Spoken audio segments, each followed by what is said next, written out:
महिला नागा साधुओं का रहस्य। कुंभ की कल्पना तक नागा साधुओं के बिना नहीं की जा सकती है। नागा साधुओं की वेशभूषा और खान पान आम लोगों से बिल्कुल अलग होती है। पुरुषों की तरह ही महिला नागा साधु भी होती हैं। उत्तर प्रदेश के संगम नगरी प्रयागराज में 13 जनवरी से महाकुंभ की शुरुआत होगी। 13 जनवरी से महाकुंभ शुरू होगा और 26 फरवरी तक चलेगा। 1.5 महीने तक चलने वाले महाकुंभ में गंगा, यमुना और सरस्वती का त्रिवेणी संगम पर आस्था की डुबकी लगाने के लिए 40 करोड़ श्रद्धालुओं के आने की संभावना है। महाकुंभ में बड़ी संख्या में साधु संत संगम में स्नान करने के लिए मीलों दूर से पहुंच रहे हैं। सनातन धर्म में साधु संतों का काफ़ी महत्व है। हाल की कुंभ में आने वाले नागा साधु लोगों के लिए सबसे ज़्यादा आकर्षण का केंद्र होते हैं। कुंभ की कल्पना तक नागा साधुओं के बिना नहीं की जा सकती है। नागा साधुओं की वेशभूषा और खान पान आम लोगों से बिल्कुल अलग होती है। पुरुषों की तरह ही महिला नागा साधु भी होती हैं। महिला नागा साधु भी अपने जीवन को पूरी तरह से ईश्वर को समर्पित कर देती हैं। नागा साधुओं की रहस्यमय दुनिया के बारे में सभी लोगों ने ज़रूर सुना होगा, लेकिन महिला नागा साधुओं का जीवन सबसे निराला और अलग होता है। गृहस्थ जीवन से दूर हो चुकी महिला नागा साधुओं के दिन की शुरुआत और अंत दोनों पूजा पाठ के साथ ही होती है। इनके जीवन कई तरह की कठिनाइयों से भरा होता है। नागा साधुओं को दुनिया से कोई मतलब नहीं होता है और इनकी हर बात निराली होती है।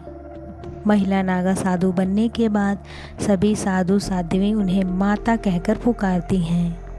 माई बाड़ा में महिला नागा साधु होती हैं, जिसे अब विस्तृत रूप देने के बाद दशनाम सन्यासी अखाड़ा का नाम दिया गया है। साधु संतों में नागा एक पदवी होती है। साधुओं में वैष्णव, शैव और उदासीन संप्रदाय हैं। इन तीनों संप्रदायों के अखाड़े नागा साधु बनाते हैं। पुरुष नागा साधु नग्न रह सकते हैं, लेकिन महिला नागा साधु को इसकी इजाज़त नहीं होती है। पुरुष नागा साधुओं के वस्त्रधारी और दिगंबर अर्थात निर्वस्त्र होते हैं। महिलाओं को भी दीक्षा दी जाती है और नागा जाता है, लेकिन वह सभी वस्त्रधारी होती हैं। महिला नागा साधुओं को अपने मस्तक पर तिलक लगाना ज़रूरी होता है, लेकिन वह गेरुए रंग का सिर्फ एक कपड़ा पहन सकती हैं, जो सिला हुआ नहीं होता है। इस वस्त्र को गंती कहा जाता है।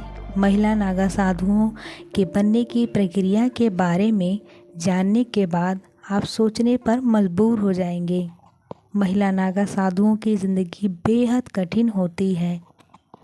नागा साधु बनने के लिए इनको कड़ी परीक्षा से गुजरना होता है। नागा साधुओं या सन्यासी बनने के लिए 10 से 15 साल तक कठिन ब्रह्मचर्य का पालन करना ज़रूरी होता है।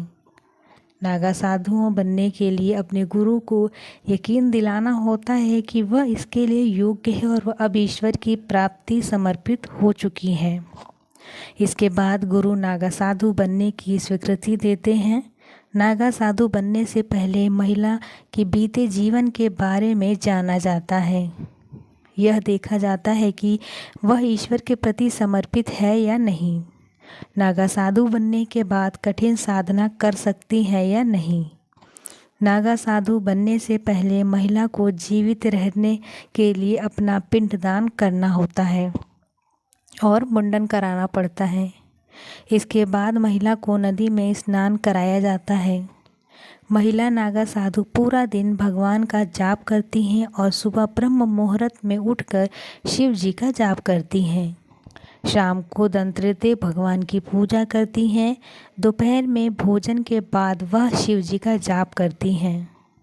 अखाड़े में महिला नागा साधु को पूरा सम्मान दिया जाता है।